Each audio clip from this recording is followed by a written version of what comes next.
Hello mga igsoon ko ni Kristo, mayong adlaw kaninyong tanan. Nining bidyuha inyo no sa basaksihan ang among ikaduhang pagpadayag, dili lang sa pagpadayag sa kamatuoran kundi nagpadayag na gid kami sa pisikal na gyud aron mapamatod ang ginamo nga ang kamatuoran gyud ang amo ang gipaambit nga ha kaninyo. Kung Yeah. karon kami mao kadtong inyong madungog Sa sa espirituhanong gasa o akong kauban karon si Nori. mao katong kanunin namong gipangutana og karon mga igsoon tunaw sa pagayasigutan karon mao ang kung unsa ang buot pasabot sa Kristohanon o Dios nun ug mao kani akong pangutana sa akong kauban karon.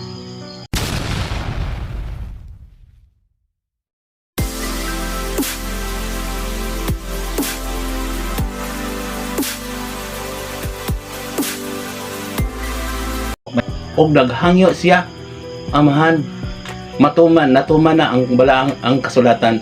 Tanawa karon, mga linog, mga katalagman, kinsa kunong bright nga tao, mga science ug kinsa kuno diha. Ditoon namang gani ang nagtuon karon sa kalibutanhon, based on facts nang na sila, kinsa ang nagbuhat sa kalibutan. Na namang gani nagbuhat nga ato sa Mars. Na nagay nagbuhat og adlaw.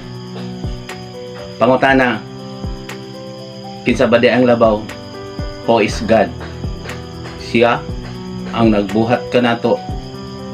Kung moadto man ta didto sa laing planeta, karon kung kwaon ang atong kinabuhi.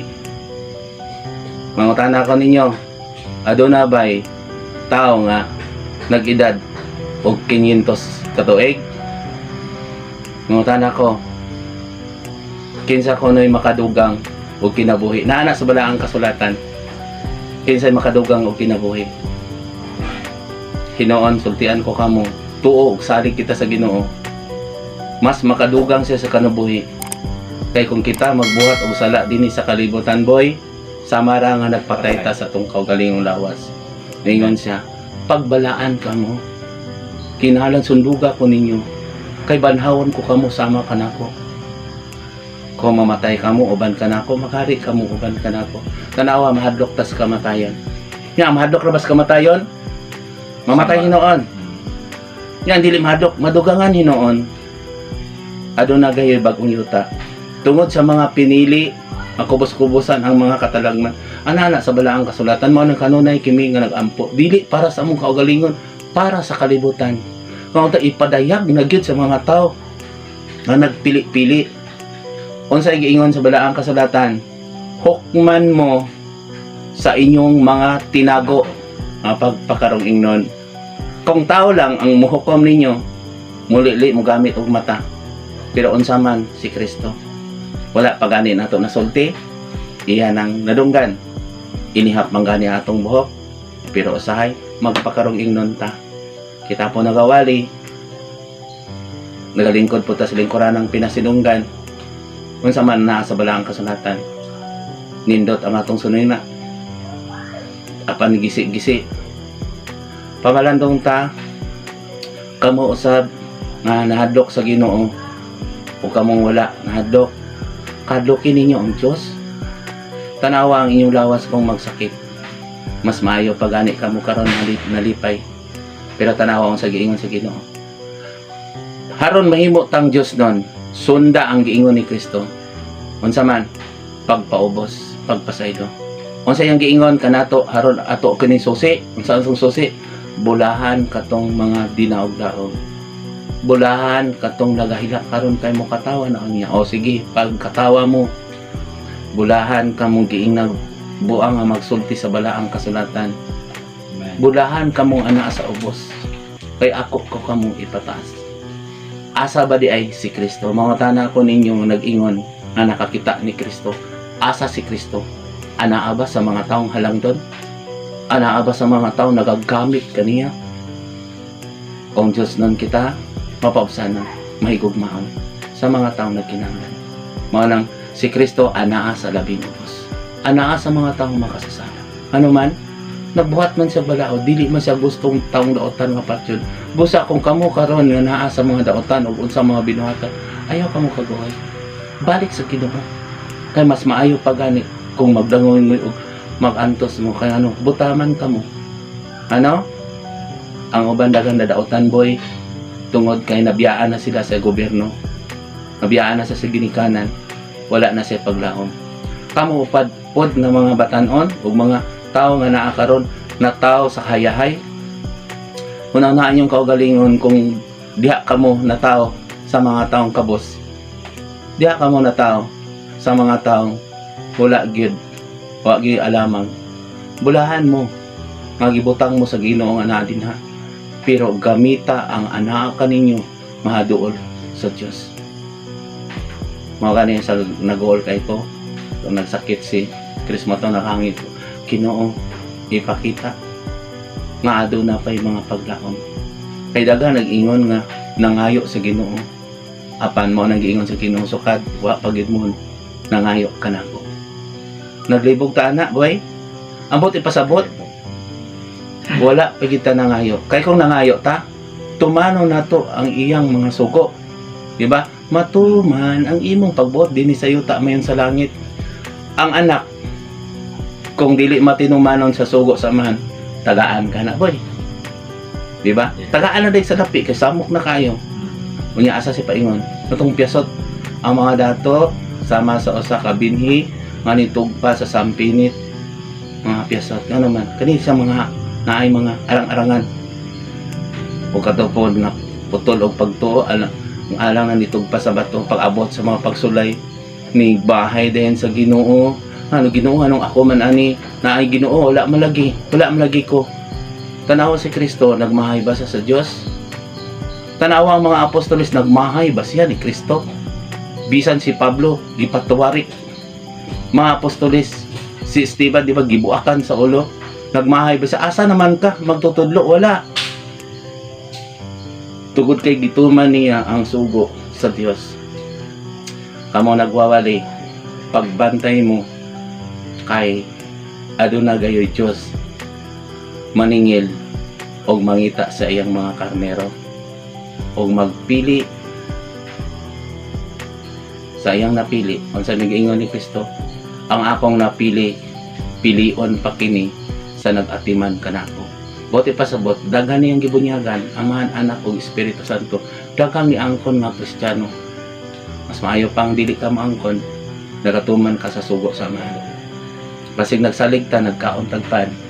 Nagsalig ta nga nanguros ta. Nagsalig ta nga Kristiyano. Pero kung wala nagtuuman sa sugo, wala nagpasabot nga gikuha ni Kristo ang sugo ni Moises, di ba? Anas wala ang kasulatan, iya lang ning konkreto na sulod na dinha. Pero tanawa ang nagsalig nga gibunyagan nga Kristiyano, ning sulod sa simbahan, wala nagpasaylo. Pero nagkanta, pasayloa kami sa among mga sala, ingon sa pagpasaylo sa nakasala kanam. Aliyog, i-explain nato na kay nakasala ta kanunay ana. Nagatuo sa Amahan nga naa sa langit, nasa taas. O yung bugtong anak nagpaubos, kay dito siya sa mga taong nagkinahanglan, dito sa mga taong makasasala.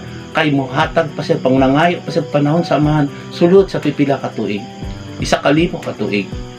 Og naingon siya pag-abot niya ng panahon na bugkosi kini, di ba? Naingon siya katong paglabay nagbinhi, balikon ako ha, kay mao lang kini usahay ba kay sige tagwali tawhanon ang atong gisulti tan-awong uban nangabuta kamong buta pagmata namo. Naingon siya naglabay ako binhi dinhi sa kalibutan, niduol ka nako. Ni ang anghel naingon siya, Amahan, amo, dito na ko ning sampinit kay giawngan ang imong trigo nga gilabay. Kinsa man kita ang gibutang dinhi sa Dios Amahan. Mo na naay mag-angani, ang panjutay lang ani hunon. Karon ingon siya, ayaw usa. O kinsa nagpugong anak? Ang anak si Kristo. Makita naggamit-gamit ni Kristo. Kita hinoy nagpalansang sa krus. Ayaw usa paabuta inig-abot sa panahon. Kay tawgon ako ang mga anghel ug bugkusin ninyong ibta ninyong mga sagbot. Bugkusin hugot kay itambog sa kalayo. Wala mo kasabot anang sumbingaya. Kalayo man. Ayo nagbali. Kung naay maibot nga trigo, ting-ani naman. Mo na nga nasa bala ang kasulatan. Aduna siyay duol kamo kanako kamong dikapoy kay papahulayon ko kamo.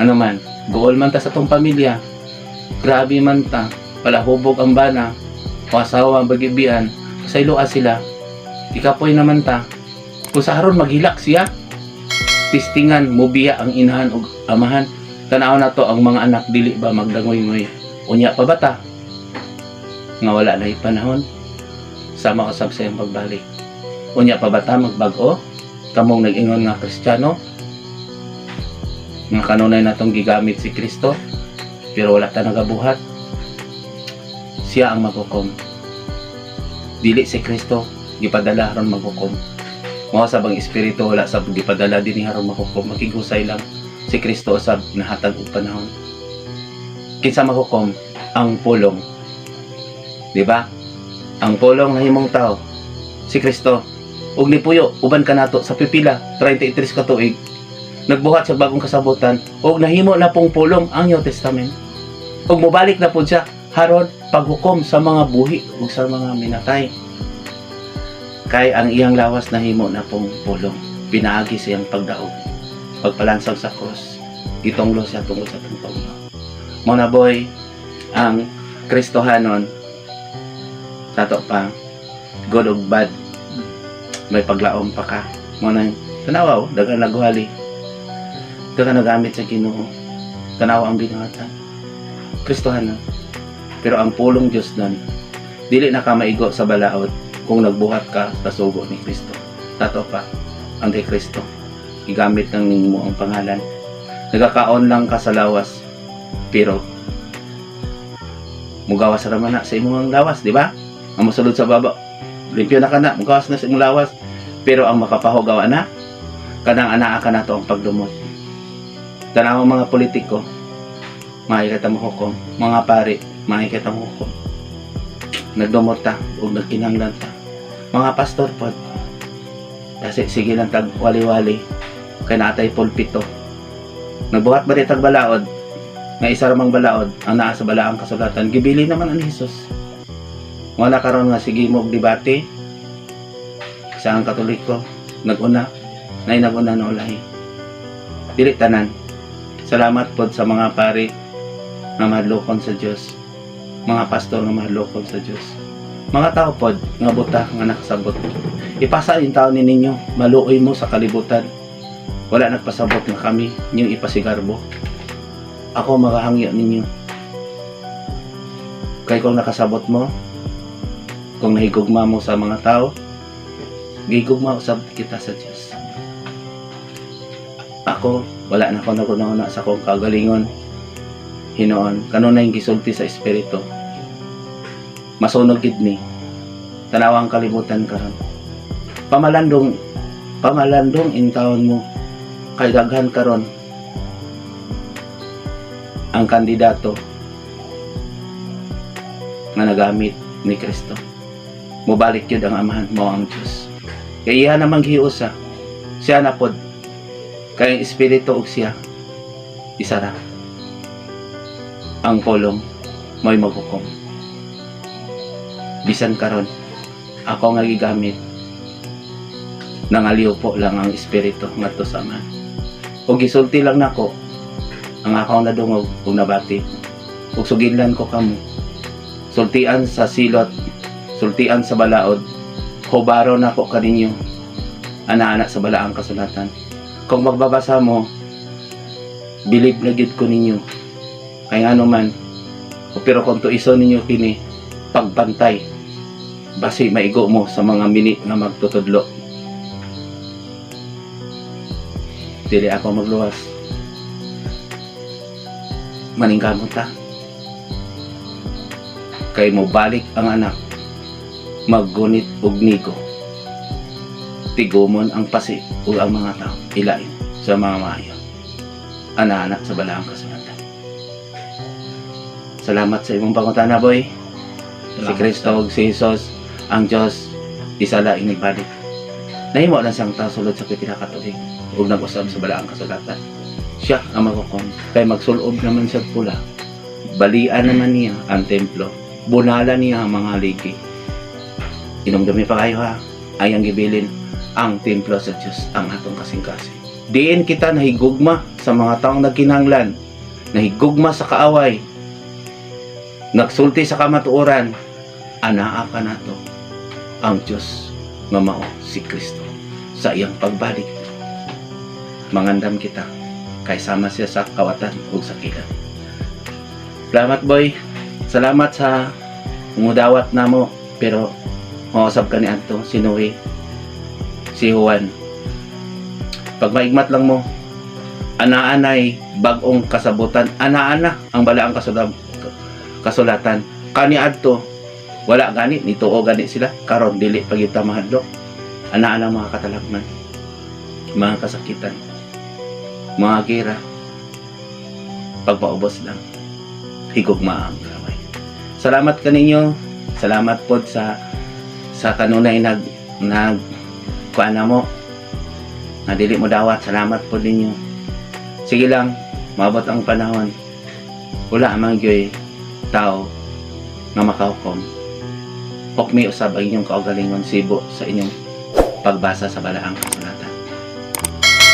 Kung naghukom mo kanamo, ngayon rabang Ginoo, kung sa imong ihukom kanamo, unsa pod mao pod ang ihukom kaninyo. Mota nami, kung mahukom mo namo, nagasulti pa mo inani, o kaha nagsulti ka mo ug laing mga balaod. Ang Diyos isa lang. O kita maningkamot nga may usa nato si Kristo sa atong kasing-kasing aron mahimutang Diyos na adunay paglaom inigabot sa panahon. May katungotang mga yon kay kita nagabuhat. Amen. Amen. Boy, tapos kay mura sakit akong dugan. Kung karon mga igsoon, usbon ko sama sa gingon ni Uncle nga hangyon ko kamo nga unta inyo kining masabtan ang tanan aron dili gid kamo magalibog ini nga butanga. Mahimo ninyong bantawon ug bisitahon ang among mga previous nga mga upload videos ug ipasa usab ninyo ngadto sa uban aron usab sila makapamalandong ining mga butang. Please like kung ninyo kining nagustuhan o comment sa comment section o aron na kami mga kaliggan pangutana lang kamo sa ubos nga bahin ni o Matubag naman sila dito kung mo-follow mo dito.